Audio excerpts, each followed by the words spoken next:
Welcome to this presentation of Secrets to Unlocking Success with Social Media in China. This was originally presented at the 2017 SEMA Export Fair on July 26, 2017 in Pomona, California. My name is Ron Weber. I'm the Chief Operating Officer of TRINET Internet Solutions. You can reach me at ron@trinetsolutions.com and at ronweber2000, my Twitter handle. And then you can also reach me at the office at 949-442-8900. And be happy to chat with you about any questions you have about this presentation. So let's jump right in. First off, just some background on TRINET and WINGS. TRINET has a 23-year track record of successful advanced digital campaigns, both domestically and now expanding globally through a partnership with WINGS Promo International. WINGS Promos, which is our global partner, has extensive experience in international brand activation and experiential marketing in countries including China, India, Vietnam, Singapore, United Arab Emirates, Sri Lanka, as well as Europe. And so our goal is to build, promote, brand, and export and expand brands and promote products into new markets, delivering impactful engagement with consumers at multiple points as part of a integrated marketing process, both domestically and abroad. Our global brand activation marketing agency has over 24 years of experience with over 7,000 employees worldwide. Our experience includes clients such as automobile, parts, and accessories, and it includes companies like Toyota, Toyota Racing Development, Castrol, Bridgestone, Nippon Oil, Federal Mogul, BPCL, Robert Bosch, Mahindra, Tata, Seat, Rockmoto, Rare Parts, EBC Brakes, and many others. So first, let me just give you an outline of what I'm going to be presenting today. First off, we're going to be discussing some trends in Chinese consumer behavior. Secondly, we're going to be visiting and talking about social media marketing for businesses in China. And we're going to be talking about some of the issues with respect to government censorship and some social media best practices. Third, we're going to touch on some popular social media platforms in China, including WeChat and WEIBO, and of course some effective strategies in terms of setting up of official accounts. We're going to talk about premium brands, and we're going to talk about key opinion leaders, or KOLs. And again, the audience for this is SEMA members, and so these are automotive aftermarket and automotive industry companies that are seeking to take their brands into China. So that is the audience for this. So first off, let's discuss some key consumer trends and demographics with respect to the Chinese market. Primary market is female, secondary is male, just by numbers. Characteristics: modern and urban with higher income. There's an interest in luxury goods. C is, we're talking young professionals. And of course, D, they're looking for those things that are fashionable. At least that is what we're talking about for the online, for those that are online. Just over 1/3 of these will be between the ages of 25 and 34, and roughly 20% will be 18 to 24, together accounting for more than half of all of China's digital buyers, and this is according to eMarketer.com. China's digital buyer penetration as a percentage of all internet users will reach 65.5%, or 453 million people within the next year or two. So next, some other statistics. At more than 400 million strong, millennials account for 1/3 of China's population and amount to more than the working population of the United States and Western Europe combined. And so on the left, you can see a a graph that shows some information from eMarketer, the retail e-commerce spending share among consumers in China, both by age and city tier as of September 2015. So you can see the age range, 18 to 25, 39%. 26 to 35 is 32%, 36 to 45 is 24%, and 46 to 55 at 15%. And then the city tiers. And by city tiers, these are the sizes and how large the cities. So it's tier 1 cities are Beijing and Shanghai, and then you've got the tier 2 cities, Wuhan and Shenyang, and then third and fourth tier cities. Next, I want to just touch on China's group culture, or the Baidu experience.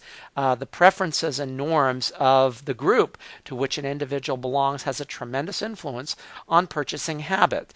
And the Baidu, which is the equivalent of Google, makes use of that, and it creates an experience for people. And so group experience is very, very important. For this reason, advertising is frequently directed at groups rather than individuals. Third, or next, is consumer trends that are purchasing, that are influencing purchasing. So first, social recommendations are more powerful than traditional advertisements. Secondly, there's a higher value on online reviews, and in particular, opinions from key opinion leaders, or KOLs. In fact, 70% of Chinese consumers use social networks as a source of inspiration for purchases. And then, secondly, consumers attract a great importance to researching a product. Next, the strength of social media marketing. China has over 900 million monthly active users on social media as of Q1 2017. There's over 10 million WeChat official accounts. 72% of them are business entities. And the monthly active users on WeChat as of third quarter of 2016 totals 70.67 million, which is equal to 93% of the company's global count. Next, how big is social media in China when you compare it to the population of other countries? So first of all, Sina Weibo has as many users as it's approaching the population of Japan. iPart.com has as many users as the population of Australia.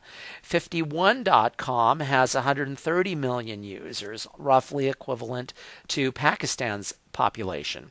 Qzone has over 500 million users, which is roughly equivalent to the population of all of Europe. Douban has 30 million users, which is roughly equivalent to the population of Canada. And WEIBO has 100 million users, which is equivalent to adding together the population of Mexico and Cuba. And then Renren, or Shenzhen, has a population, or a user base of 160 million, roughly equivalent to the population of Brazil. So just some examples of how large and how many users these platforms have. And those were 2012 stats. So let's take a look at social media in the United States versus China.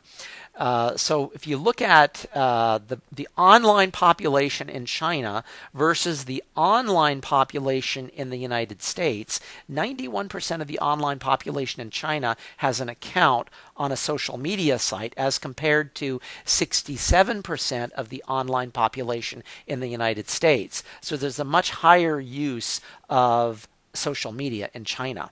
Only 38% of Chinese netizens reveal their real names on social networking sites, versus in the United States up to 92% of U.S. online visitors reveal their real names on their most commonly used social media platform. And I think this points to an interesting there's an interesting consequence that comes out of this, and that is that there's less known about online users in China than there might be about equivalent U.S. online users. Of course, Facebook now requires you to use your real name, which is one of the largest platforms. Not so in China, and part of that has to do with the censorship and just with the general reluctance of people to reveal who they really are for fear of consequences. So that leads us very, very nicely into the topic of media censorship. Western social media has been blocked by China's nationally controlled Great Firewall, which really has ensured and enabled the ascent of domestic Chinese social media services that are equivalents or near equivalents to those that we use in the West. And so it's created this like garden of Chinese social media platforms that exist because the Western ones have been blocked. So according to Mark Zuckerberg, China is one of the biggest advertising markets for Facebook, and so certainly Facebook is looking at various options for trying to get into that marketplace.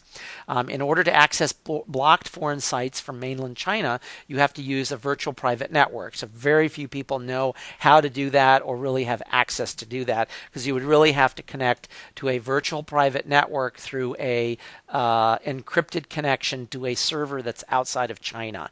So not only do most people not know how to do that, it would also be very risky for them to do that if they were caught. By contrast, Hong Kong enjoys virtually unfettered use of the internet, and people there rarely use Chinese social media apps. So in that part of China's jurisdiction, we see the Western social media sites being used in a similar way that they would be in the United States or Europe. So there's also a lot of really big and important Chinese companies who sell products to people outside of China as well. So can Facebook and or Google be used to target customers in China? The answer is yes and no. Technically, yes. Both Facebook and Google, if you go into their ad managers, they do allow you to target users that are technically in China. But from a practical standpoint, the answer is no.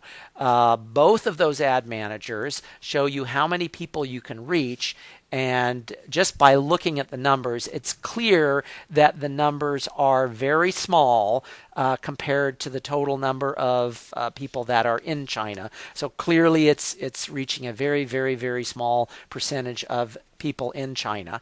And it appears that most of the people that are reached by Google and Facebook would be in Hong Kong and Macau. And so that may be acceptable if your focus is to activate your brand first in Hong Kong. Then you really wouldn't need to go to the Chinese social media platforms. You would just do it via Facebook or via Google. But if you want to really reach the Chinese marketplace, you really would need to look at the Chinese social media platforms. And here's some examples of Facebook targeting. Here's an example of targeting high income segment with an interest in sports cars.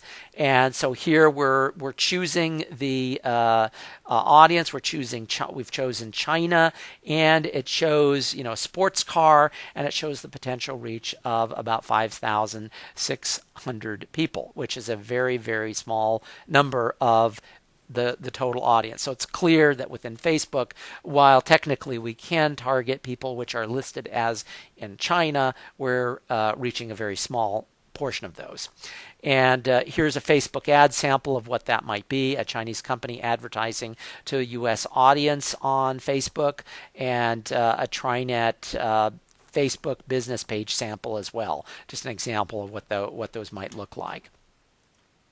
Next, we touch on and jump into the Google Ad Manager, and let's see what it looks like to do AdWord targeting. So let's go to United States. We we go to China, it shows here in the graph that we're targeting China, but take a look at the potential reach, 6.5 million people. That is a small fraction of the total that is in China. So clearly we're not reaching all of China when we use Google's functions, even though it tells us we're reaching people in China, and we very well may be. It's likely that those are mostly in Hong Kong and Macau and perhaps a few others. But for the most part, we're not reaching most of the audience there. So let's talk about online censorship in China. And this is a list of websites and terms blocked by Chinese authorities. And you can see URLs tested and the number that are actually blocked, domains that are blocked, WEIBO searches that are blocked, Google searches that are blocked, Wikipedia pages that are blocked, and other areas that are actually blocked. And the percent of instant message terms that are blocked based on whether they're political, prurient, which is another word for pornographic, news, political dissent, or government official. And you can see the breakdown of that. Here's what the censorship process looks like. So you submit a post to a Chinese social network. One of three things. If they run an automated keyword filter, if you use any one of a number of restricted keywords, the post is automatically prevented from being posted by automated keyword filters. Censors would read the post, which are being prevented from being posted, and decide which ones to publish. If you don't use any of the banned keywords, the posts would be automatically published, but censors can choose to read the public post and decide later on that it might be taken down. So it could be taken down at some point. Or the post is submitted for review, and the user who submits the post receives a message informing him or her that the post is under review, or the user does not receive a message informing them that the post is under review. So it could be any one of those.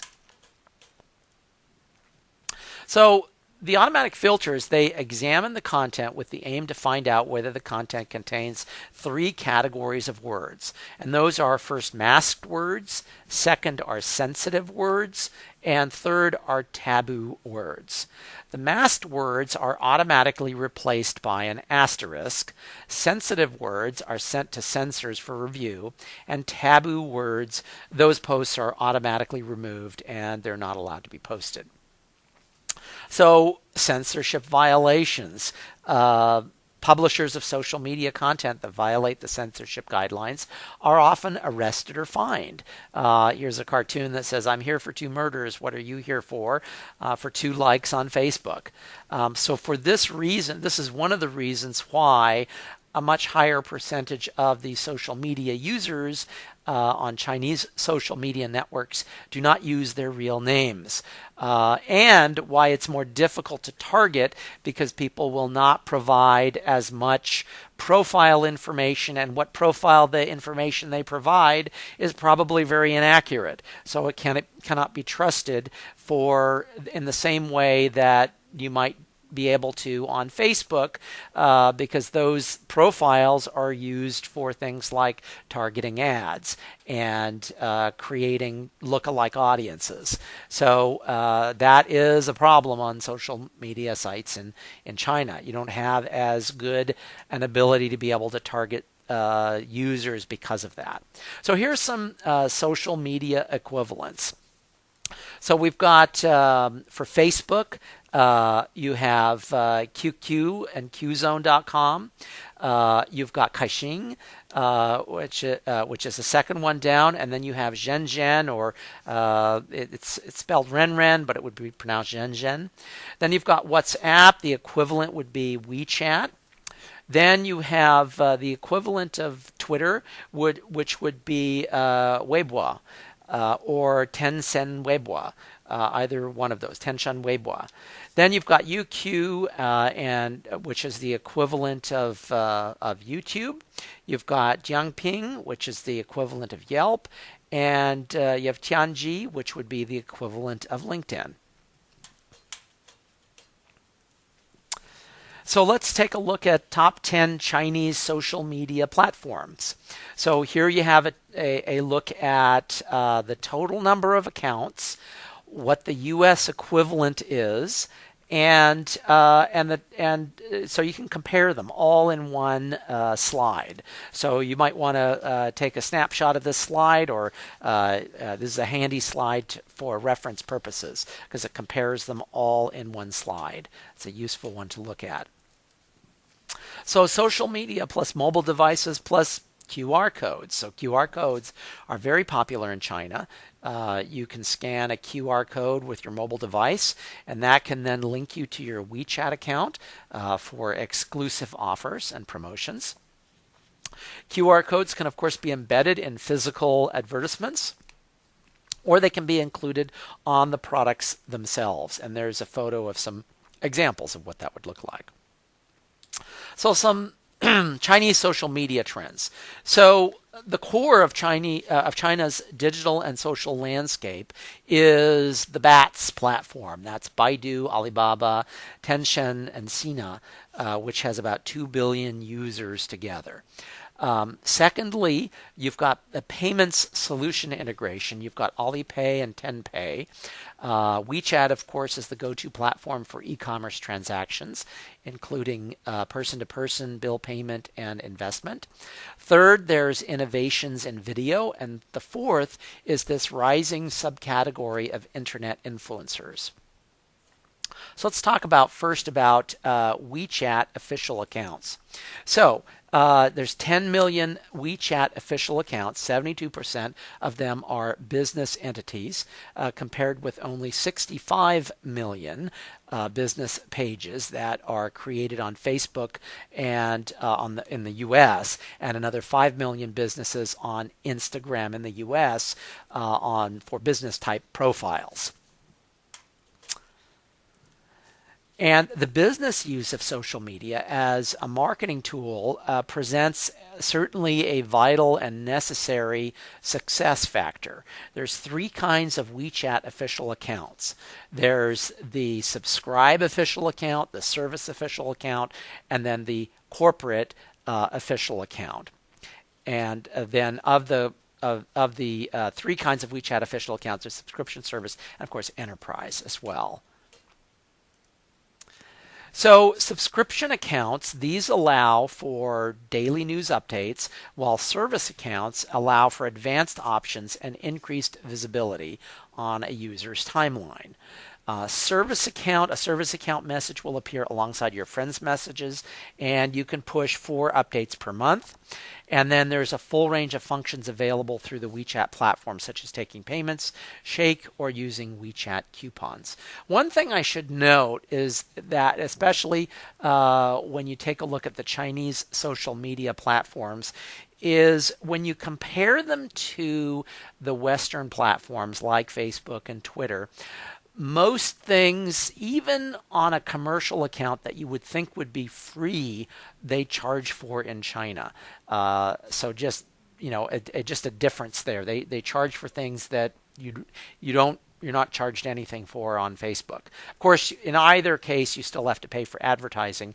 But even sending updates and pushing various things, you're going to pay even for the account itself, which you wouldn't expect to pay if you were on Facebook. So here's an example of WeChat official accounts.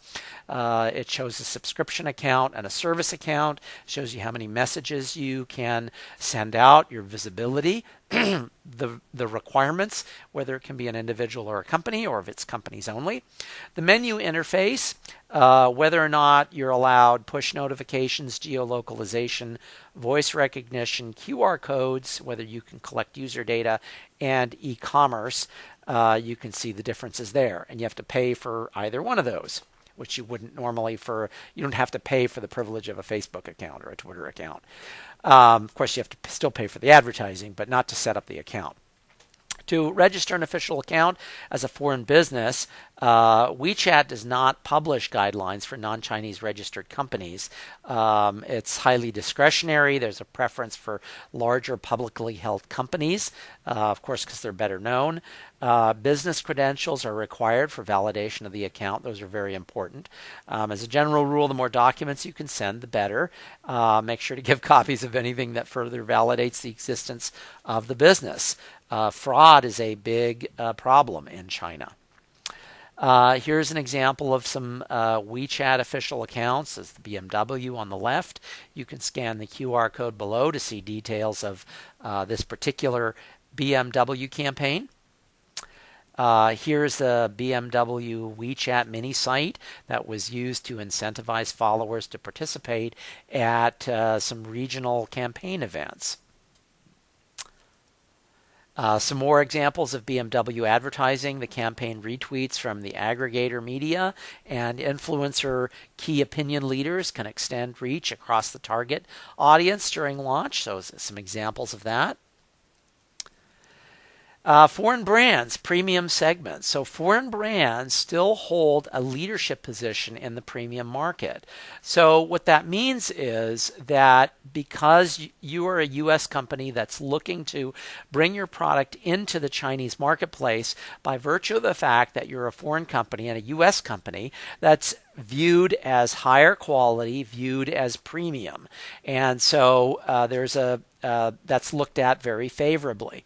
The Chinese market consumes more than 30% of the luxury goods worldwide, a figure that's anticipated to continue to grow to as much as 50% by 2020. Here it shows the growth of premium segments. 92% of luxury brands operate an official account on WeChat. 2/3 of the luxury brands are active on WeChat, now operate a service account. So again, you've got the official account, the service account, and the subscription accounts. So let's touch on WeChat advertising. So what is WeChat advertising? It's the Tencent program that enables companies to display promotional messages on users' timeline or at the bottom of WeChat official account articles. There's 3 major types of advertising: WeChat Moments, WeChat Banners, and WeChat Key Opinion Leaders. So let's talk about method 1, WeChat Moments. These are the equivalent of Facebook ads that appear on the timeline. The cost: companies registered in mainland China, either local companies or wholly owned, foreign-owned enterprises, have to be willing to invest at least 50,000 of RMB, or roughly about $8,000 US. Foreign companies that are willing to invest 1,500 to 8,000 US, and that was updated as of April 2017. So WeChat Moments, this is where you have a brand name and a picture profile. You can do up to a 40-character ad description. You can have a link to an HTML5 web page that's hosted on Tencent's server, and up to 6 pictures or 6 to 15 seconds of short videos. You can target users according to their location, interest, age, gender, device, and phone network. But again, the caveat is that this isn't as accurate as it might be on some of the Western social media sites, just because many of the profiles for users on Chinese social media networks cannot necessarily be trusted for the information that they provided on their location, interest, age, and gender. The next example is the WeChat banner. So the types are standard, you can do a key opinion leader banner, and that enables the advertiser and the WeChat official account to enter into an agreement about the ad. So WeChat banner ads have 3 components. There's a WeChat article. So the WeChat banner ads appear at the bottom of the article written by another WeChat official account.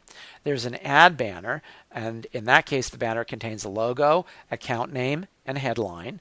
And if clicked, it takes the users to a page where additional information about the brand or product can be viewed. And then there's a call to action, and the call to action takes users to another landing page where they can get more information about that particular product. Here's an example of the key opinion leaders. You can have a push message, which can either be a full article talking about the brand or a banner ad at the end of a content piece. The advantage here is that key opinion leaders are not subject to as much red tape as the ads bought directly from Tencent. Vendors selling cross-border will have a much easier time using a key opinion leader type of ad rather than the WeChat native ad program. And here's an example of a banner ad at the bottom of the WeChat influencer message.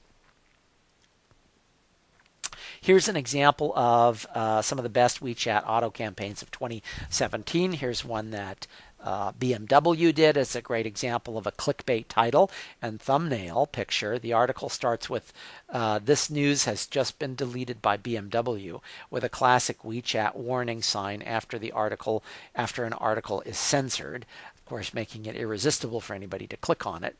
And here's another example of BMW using a now classic technique of creating a fake article and surprising the user by revealing an ad for the H5.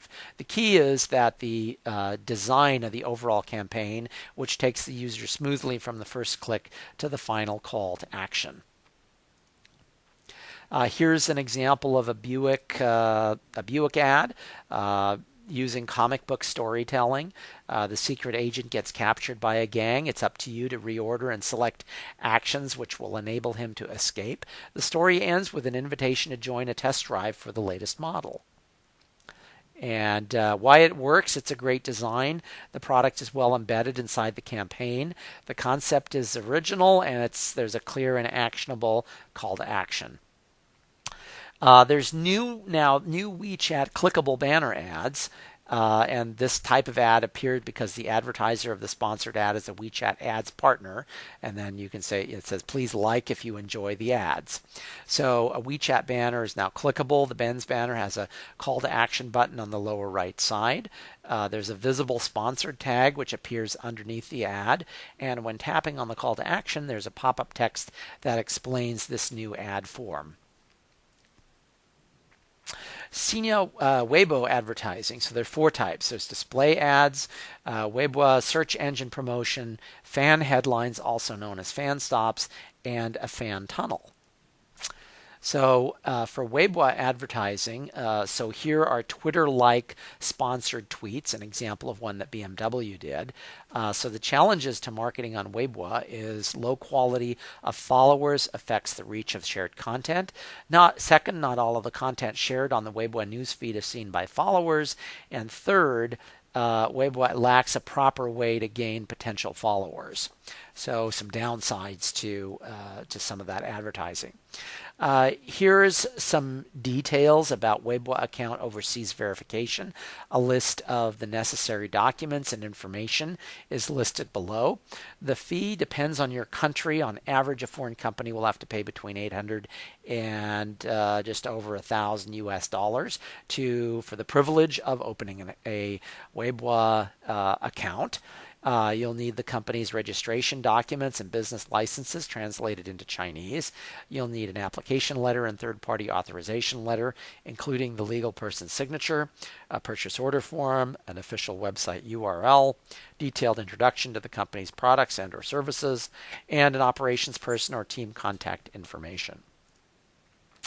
So senior WEIBO, method 1 are display ads. So display ads are banners of various dimensions on different pages of the mobile and web page version of WEIBO. And when users click on the ads, they're directed to the advertiser's homepage. And here's an example of a Hong Kong Tourism Board banner ad that's displayed on the search page in the Discover section of the WEIBO app. Next is a search engine promotion. So the search bar on WEIBO is always preloaded with search terms based on hot topics or advertising. The search engine promotion preloads the search bar and puts an account at or near the top of the results list when the suggested keywords are searched. Here's a promotion for Chinese movie Railroad Tiger,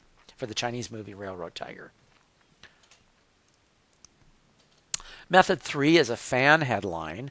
There's 3 types of fan headlines on Weibo. A fan headline for post, a fan headline for other posts, and a fan headline for accounts. So a fan headline Weibo post will usually appear at or near the top of a user's feed within 24 hours, and this can be used to promote your post to your existing followers and potential followers based on the relationships of your original followers, as well as based on different industries or interests. You can also select 1 to 5 Weibo accounts and promote your Weibo post to users who are similar to followers of these types of accounts. And you can see the example here of when you can like where there's hot or recommended. Next is the Senior Weibo fan headline. So fan headline for others' posts. This puts another user's post at or near the top of their followers' feeds. So for example, if a key opinion leader releases a post related to your brand or product, you pay to promote the post and it appears first in the key opinion leader's followers' feeds. There's also the fan headline for accounts that ensures that your account is recommended to Weibo users who are deemed the most likely to follow you within a limited time period, for example, 72 hours. Method 4 is the fan tunnel. The fan tunnel is based on your existing followers and looks for potential relationships with their Weibo friends. So a fan tunnel enables you to cater to a larger target audience. You can define your target audience demographics by age, gender, region, interests, and even the type of device used. So here's a grid that shows the fan stop and the fan tunnel and how it's priced and what the source of the target audience is. So social media best practices. So once you get past setting up the account and understanding the various mechanics of the individual platforms, the marketing mechanisms are similar to those of Western brands. So you don't necessarily have to completely overhaul the planning and social media marketing strategy that you're already using for the US or for Europe. There's some, of course, there's some differences. You've got the subscription versus service account, and the marketing focus is going to be digital buyers. There's going to be more of a group culture. There's going to be the emphasis on key opinion leaders. There's some cultural obstacles to beware of. Follow the government restrictions and avoid politics and/or religion, of course. Of course, China bans all mentions of certain things. This is a recent example of how they banned the use of Winnie the Pooh on social media. So posts that mention the Chinese name of the bear were censored because they made fun of China's president. So any attempts to post Winnie's name on the site would return a message that says content is illegal. So historically, so now if you post anything to do with Winnie the Pooh, it's going to be censored, and you won't be able to post it. So beware of the things that are currently banned or taboo. Historically, 2 things have not been allowed: anything to do with political organizing, and of course, political action. This is an example of a TV commercial that was banned for insulting China's national pride. It portrayed an NBA player battling a martial art master's attempt to thwart a shot, resisting the temptation of a Chinese fairy, and overpowering a pair of evil-looking dragons. The commercial was banned on the grounds of safeguarding the dignity and interests of the state and respecting the traditional culture of the motherland, and that the ad was blasphemous toward the custom and habit of the Chinese people. So just be aware that there's that even if you might think the ad or the graphic is fine, you could potentially still run into trouble if you're not careful. So key opinion leaders, let's touch on that. So traditional celebrities such as movie stars and singers would certainly qualify as a key opinion leader. There's also homegrown social media key opinion leaders, or e-celebs, that may have as much, if not more, influencers than big name celebrities. So top five tips for working with key opinion leaders. First, choose your Chinese key opinion leader carefully. Ensure they represent your brand's ideology. Second, don't be fooled by follower numbers. Because followers on Chinese social media can be paid to follow a brand's account. So just be wary of numbers. There's a lot of fraud. Third, verify the reputation of the key opinion leaders before they become your brand ambassador. Number 4, be aware of the key opinion leaders that have a high level of brand endorsement postings. So beware of those. They may not necessarily be the best for your brand. Number 5, understand your return on investment, your key performance indicator. Each post should have a clear indication of the ROI for the brand, and you should be you should be aware of defining the number of impressions and the engagement. So platforms to find key opinion leaders. So how to find them? Well, there's several sites that attempt to rank them, and those are listed here: newrank.cn, parkloo.com, wemedia.cn, and walkthechat.com. So you can look to those as one resource.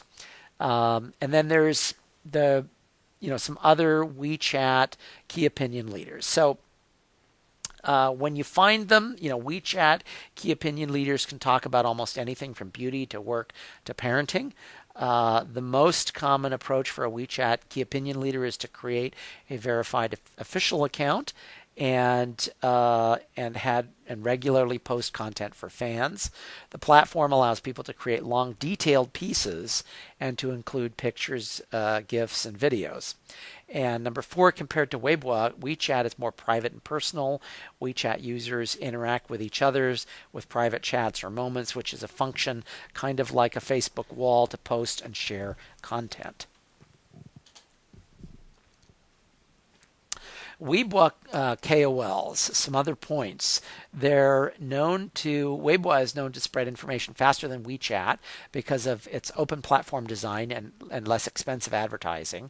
And Weibo content posts are also more interesting with media-rich text, images, GIFs, video, live streaming, direct-to-purchase, e-commerce, and more. So some live streaming key opinion leaders. China has its own live streaming platforms that are similar to ones you'd find in the West: Periscope, Facebook Live, YouTube Live, Meipai, Nice, EasyBo, and a couple of others. There's also some niche key opinion leaders. Brands are increasingly collaborating with what we would call a micro-influencer, or key opinion leaders with small but devoted fan bases.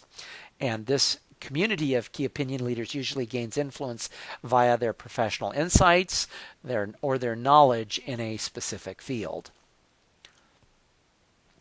The next trend, online shopping. China has over 700 million monthly active users on social media and an excess of 300 million consumers shopping online. The Chinese consumer also has more readily adapted to mobile payment systems like WeChat Wallet than certainly the US audience has. Europe is probably somewhere in between. Digital buyers in China skew to the male, 55%. The majority are between 18 and 34 years old. And this is according to an eMarketer study. You can see some of the demographics there. The data center of China Internet surveyed more than 2,000 mobile buyers in China during the first half of 2016, and the mobile commerce app penetration among Internet users was highest amongst the post-90s generation than the overall population. 55% of China's Internet users have made a mobile payment versus only 19% of Internet users in the US. So there's a higher acceptance of mobile payment mechanisms. China's retail m-commerce sales was almost 3.7 times that of the U.S. in 2015 and growing rapidly at a 40% plus growth rate. 70% of digital buyers in China use WeChat. Alipay has a commanding lead in the mobile payment transaction value in China with more than 75% of the volume. Chinese, let's talk about advertising by mobile phone, mobile video, and live streaming. Chinese millennials spend almost twice the time of their Western counterparts watching online videos. The number of live streamed users reached 325 million in mid-2016, nearly half of China's total internet population of approximately 710 million users. Some example of Chinese live streaming apps. These apps can be divided into 3 different categories. New apps that are solely focused on live streaming, that's Inky. Popular apps that have added a live streaming function, so those would be Momo and Meipai. And online stream gaming platforms that have live streaming apps. Those are Douyu and YY. So the conclusion. First off, audience targeting is much more complex on Chinese social media, and part of that has to do with the censorship, with the reluctance of people to give accurate information about what their profiles actually are. So the targeting tends to be less accurate and more complex. Second, than it would be in using Western social media platforms. The second is there's much more acceptance of advanced payment solution integration. Third, the use of influencers or key opinion leaders is very important, and I would say much more important than it, even so than it is in the United States and Europe and in the West. Fourth, the need to build intimacy with personalized promotions and discounts. People want to feel that they are special and they get a discount that applies just to them. 5, heavy use of cartoon graphics and primary colors. 6, of course, reference to politics and religion are taboo. 7, there's an international trend toward increased video consumption on mobile devices. 8, mobile video consumption is growing. And lastly, it's important to hire experts to activate your brand in China. It's complex and it needs somebody to help guide you. So some successful strategies. Tip number 1, communicate with users. The Chinese are particularly influenced by their immediate social circle, so engaging with potential consumers in a positive way results in positive feedback that can be spread within their entire social circle. The Chinese like to feel that they are part of a brand. Tip number 2, offer exclusive promotions and discounts to those who subscribe to your account. The Chinese are very influenced by exclusivity. Tip 3, create Chinese-specific attractive content. In particular, colorful cartoon graphics are very popular with many large internet giants such as Baidu and Tmall. They include these kinds of images in their logos. And video media is widely shared if it's humorous or visually striking. Tip number 4, engage multiple platforms. QR codes linking directly to a brand's WeChat account can be embedded in content shared on Weibo. Tip number 5, key opinion leaders are a must. Given the group culture, users in China are very influenced by the key opinion leaders' thoughts and opinions, which are much more important than even in the West, with influencers in the West. Although that has grown substantially as well, in China it's even bigger deal. Tip number 6, hire an experienced company to help activate your brand or product in China so that you can understand the local culture, current affairs, familiarity with Chinese social media culture to avoid political or religious topics. Culture perhaps presents the greatest hurdle to successful Chinese social media marketing. So hire a company that's familiar with local culture, dedicated to research, and has extensive hands-on experience. That concludes my presentation of secrets to unlocking success with social media in China. Again, my name is Ron Weber. I'm the Chief Operating Officer of TRINET Internet Solutions. We're based in Irvine, California. My email is ron@trinetsolutions.com, and you can reach me at 949-442-8900 extension 217. It's been a pleasure to present this to you. If you have any questions, feel free to drop me an email or drop me a line. Be happy to chat with you about this and discuss with you how you can activate your brand internationally and in China. So thanks again. Appreciate you watching, and we'll see you again soon.